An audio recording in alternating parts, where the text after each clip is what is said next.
Okay, so we are looking at the Research Practices Assessment Task 2, which is asking you to design a research tool. So it has to be a primary research tool, something that you could actively conduct if you wish to. If we look at the task sheet, we're in the development phase. So this is where we want you to practice the skills of actually creating the research. So you may actually go out and conduct the research using this tool, or you may find that you don't have time to actually conduct the research. At the end of the day, you're not being marked on whether you've conducted the research or not, you're being marked on the actual design of the tool. So some of the tools that you might explore are the design of surveys or interviews. You might look at observations or designing an experiment. It really just depends on what your focus question is. Now, that means that you have to make a decision at the beginning about whether you're going to be doing this for your research practices topic from assignment 1, how to train a puppy, or how to do well in a research project, or whatever, something really simple. Could be anything. Or you might have been brainstorming potential topics for a research project and you want to start to explore one of them a little bit more. That's possibly what you'll be doing in this assignment. So you could pick your practices topic, you could pick your project topic, you could pick a totally different topic. Just be really conscious of the fact that if you do pick a project topic and you do the survey, the survey is giving you good information, you can use the information in your research project. You can't double submit the actual questions though. So these questions couldn't be submitted in your 10 pages. Your teachers can go through that more in semester 2. Don't stress too much at the moment. So the idea is that you'll create this tool and you will show us evidence of having created it. And at a very basic level, the creation of this tool is just the questions that you would ask in your survey or your interview. We do suggest that you do more than one for different audiences or different contexts so that you can show a wider range of skills. Because if you design an interview for a 5-year-old, you're going to use very different language to if you design an interview for a research professional at University of Adelaide.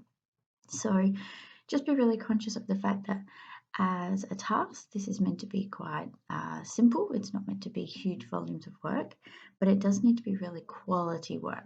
So we're not asking you to write huge slabs of information, but we do expect that the questions you design are fit for purpose, meet your audience, use appropriate language.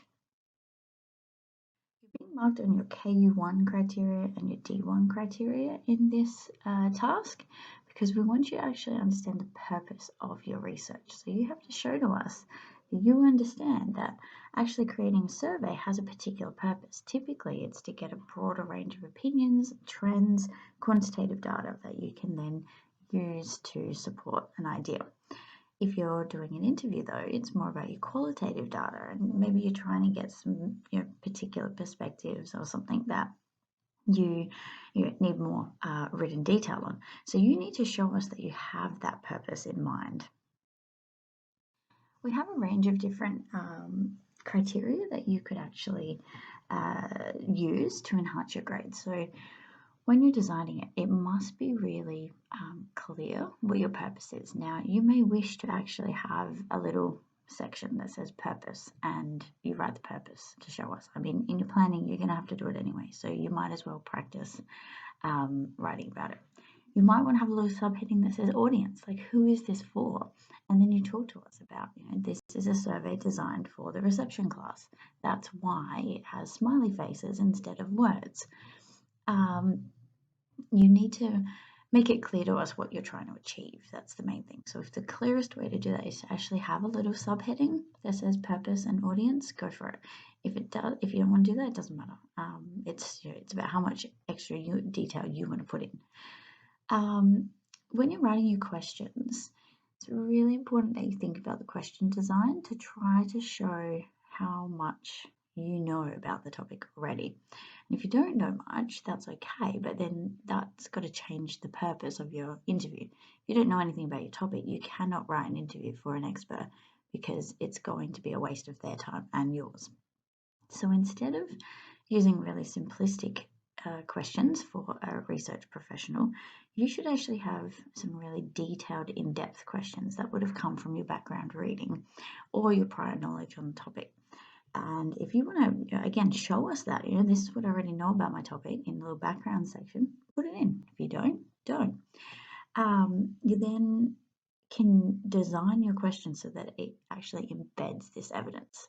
So you can see on the fourth dot point there, I've given you an example of actually embedding some statistics that have been found. My research has indicated that 30% of the Great Barrier Reef is currently experiencing some form of damage. Is this a statistic you would agree with? You're actually asking for their expert opinion, but you're actually showing you've done some work. There is no easier way to annoy an expert than to just come at them with basic questions that you could have just Googled. If you can Google the question, it's not an interview question. You may also at times want to refer specifically to their work or their experience. Like if you're interviewing your mum about the experience of raising teenage girls, actually say, in your experience, you've had 2 teenage daughters. What has that meant for your, whatever. So actually referring specifically to them is going to show us that your purpose is being met. We would expect that if you're doing this at a higher level, you're including things like permission slips, the email script, the phone script, maybe some development around ethics, something that shows that you actually understand how to plug and play. Like you could take this and actually use it. It's not as important, I guess, the questions in the main section, but if you show us more aspects of your development, you're going to be able to do much better. So that means that you might possibly have a contact table of potential people you're planning to interview for this. You might have some draft questions that you've included and then you've explained why those questions didn't work. The main thing is if you read through these dot points, it must be fit for purpose. It must actually make sense that you are asking the questions you're asking to the people you say you're going to ask them of. If you design an interview that is 100 questions, there is no person in the world who's going to be able to answer them well. You're going to fatigue your interviewee. So the point here is to have really good questions, not a lot of questions. And again, go by that rule. If you can Google it, it's probably not an interview question. It must be specific, it must be fit for purpose, it must be manageable for your interviewer to actually respond to as well. So if you wanted to have a bit of a checklist of things to add into your assignment, you might have evidence of having explained the purpose of your tool, your intended audience, which could actually just be your contact table, some background research if you needed to do some of that to design your questions, your ethics that you were thinking of undertaking, a permission slip if you need one, your email script or your phone script, the questions. Remember, the top of the survey needs to have your explanation of the survey. Hi, my name is blah, blah, blah, and I'm doing this question. It's really important that these tools look like they could be given to someone for your research to actually undertake.